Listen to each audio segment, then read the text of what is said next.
I open my eyes and I'm being held by Rhosyn in front of his fireplace. How is this possible?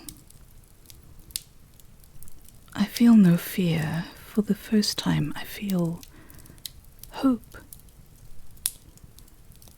I have the power to change the course of this world, to banish evil and to ensure that no harm ever comes again. Rhosyn looks at me, brushes hair out of my eyes and smiles. Thank you, my Rhosyn. I'm sure you'd like to know who that was. I nodded slowly. Without hesitating, I seat myself on a wooden log near the fire, and I look at him expectantly. He sits himself down and looks at me. There is a lot of good in this world, Rhosyn, and you need to remember that. There is also a lot of evil in this world and a lot of fear. You experienced that today. Your father warned me about people like these who would take advantage of you and your powers. No one knows where you received your powers from, but since you were born, you were able to create whatever you wanted. Thankfully, you were also born with a pure heart, so you always have ever only wanted good for your village and the people residing in your village. That's why nothing that has happened around you was ever your fault. You were corrupted by the evil around you, and that is exactly what this entity tried to do. You are powerful, my Rhosyn, but the only way for someone to get your power is to get you to love them. If that happened, your power would be theirs. I would never love that man, I say defiantly. So you say, but you loved Drug and your village was slain. I looked down. He was right. Tears well in my eyes. I'm sorry, I didn't mean... Your heart is too pure, Rhosyn. You say you will never love evil, yet you cannot help yourself. You see the good in people even when there is no good.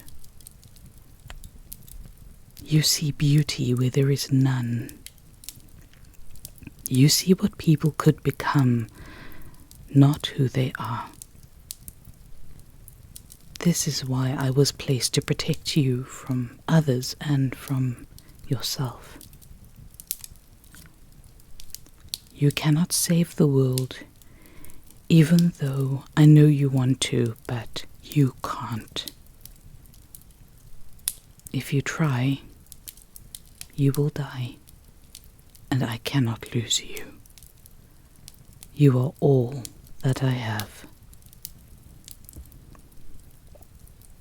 For the longest time, I look at the floor, his words mulling over in my head. I'm beginning to learn more about myself, and the more I learn, the more I dislike. People were hurt because of me. People died because of me. They would be alive right now if I didn't have this heart of mine. I don't see people for who they are, but for the pure and beautiful people that I want them to be. These rose-tinted glasses is causing more harm than good. If only I were normal, maybe then I wouldn't hurt this much. He lifts my face towards him and looks intensely at me. Tell me your thoughts, please. Don't suffer alone. I am here for you.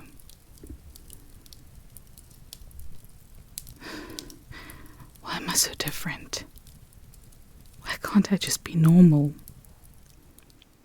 My Rhosyn, you are who you are.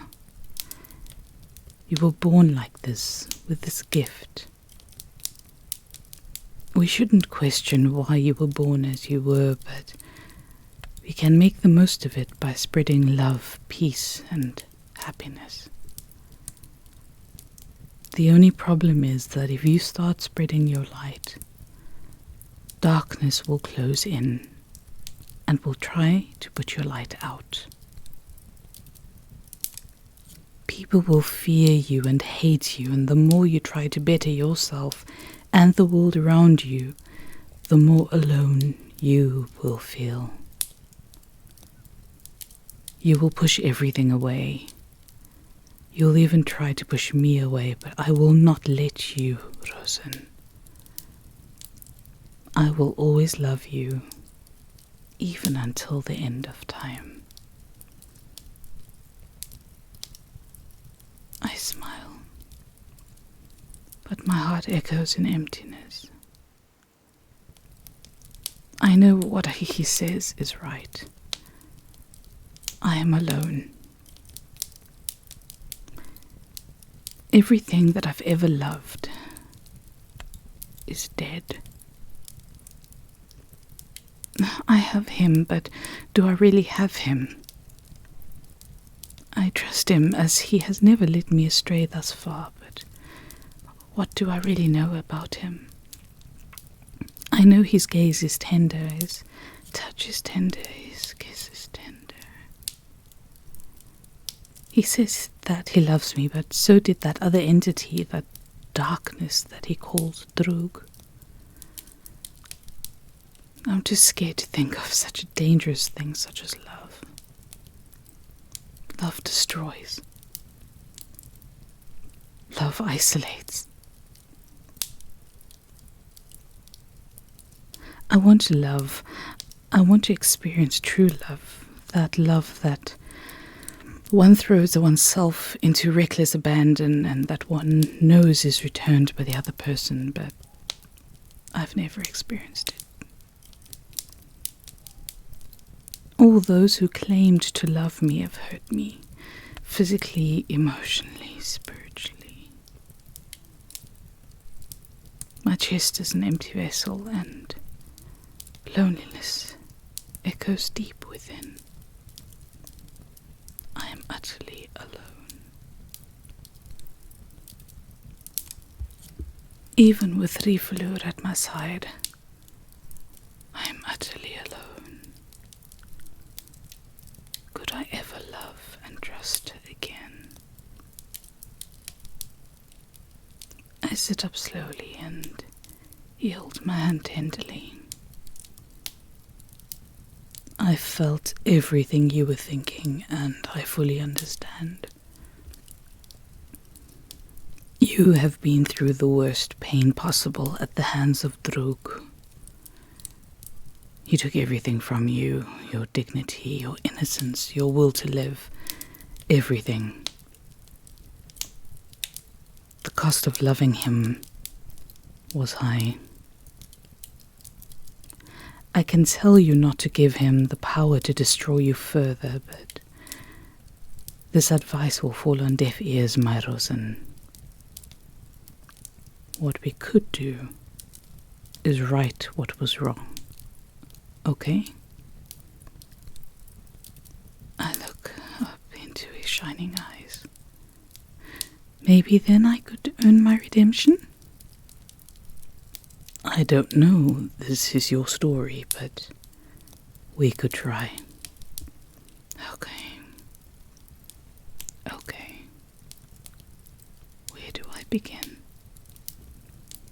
We can begin by burying your past in the dignified way that it deserves.